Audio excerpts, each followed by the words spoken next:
So last year, the American Psychological Association did this big survey of stress in American life to figure out who the most stressed out people in America were. Guess who it was? Us, you, the American teenager, the most stressed out group in America. And when your parents don't believe you and your teachers don't believe you, now you have science to prove it. You are the most stressed out people in America. And one of my students a couple years ago sent me something that looks like this. This might look familiar to you. It says the student paradox, you can pick two. You can have studying and sleep, but then you have no friends, right? You can have sleep and a social life, but then you're probably failing all your classes. Studying, social life, never getting any sleep, and doing all three is basically impossible, right?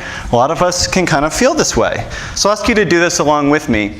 I'll ask you to just put out your hands like this, and just make really tight fists, as tightly as you can. And just notice what starts happening to your body. What happens to your breath? Notice what's happening in your mind. Does it feel open or closed?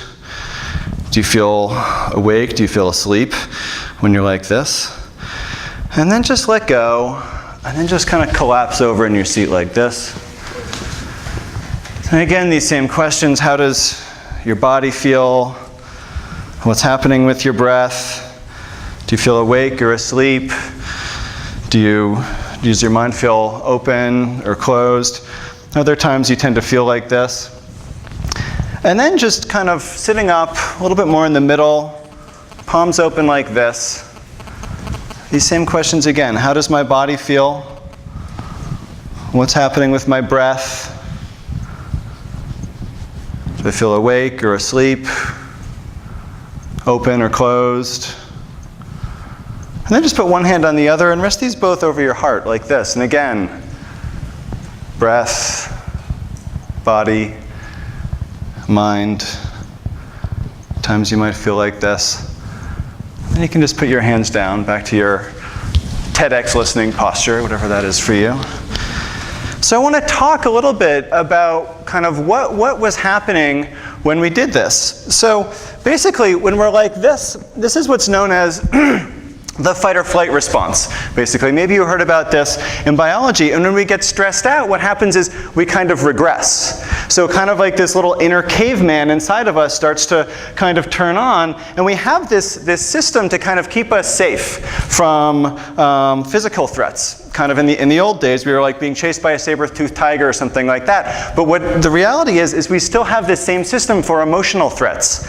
And it's not always so helpful. We get like this if it's an academic threat, like that B- or that kind of disappointing score on the SATs, or like this if we get cut from the soccer team, or trying an emotional threat like from a friend or something like that. Not always so helpful. Right? But we still have that kind of wired into us. And what's happening in our brain is that the amygdala, that's kind of way down in our brain, that's like that little inner caveman. And he turns on and he tells us to fight the situation or run away from it, right? That's this. Or he tells us to like freeze and forget it, like that. Just wait for it to be over. Maybe another word that begins with F that you could put in there. And the prefrontal cortex, which is sort of like our highest evolved self, it's the last part of us as human beings to evolve, that actually shuts down, doesn't allow us to think as clearly and see the big picture. And so everyone looks like an enemy. Everyone looks like a threat when we're stressed out. It's why our friends are the first to know, our parents are the first to know when we're stressed out. And there's this idea called neuroplasticity. Neuroplasticity means that we can change our brains, we can rewire our brains. The quote up here says, "Neurons that fire together wire together." We can actually make our brains grow in certain areas and shrink in other areas, just like we work out a muscle. Right? If I'm working out my muscle like this, it's active right now and it becomes bigger if I work it out over time. And she found really interesting parts of the brain started to change in people that practiced mindfulness for just a few weeks. So the first part to change and actually get bigger was this part up here, the prefrontal cortex right behind my forehead. That started to get bigger, and that's where we're able to see the future, think things through. It's one of the last parts of the brain to evolve in human beings. It's one of the last parts to grow. Actually doesn't finish growing till we're like 25, or as insurance companies figured out in young men, more like till 28. So that's actually what makes us mature and allows us to kind of see the big picture. That part of the brain starts to grow.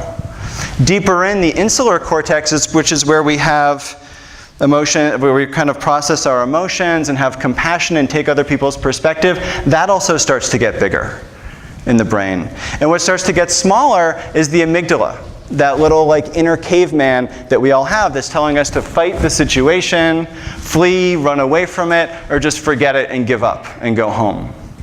And so we're actually able to really change and rewire our brain. So when we think about the ways that we want to respond to stress, right, what are we going to get? It's actually up to us. We can rewire ourselves for more stress and more mental health issues, like becoming more angry all the time, or becoming anxious, which means running away from the situation, or just becoming depressed, right, which is that kind of giving up.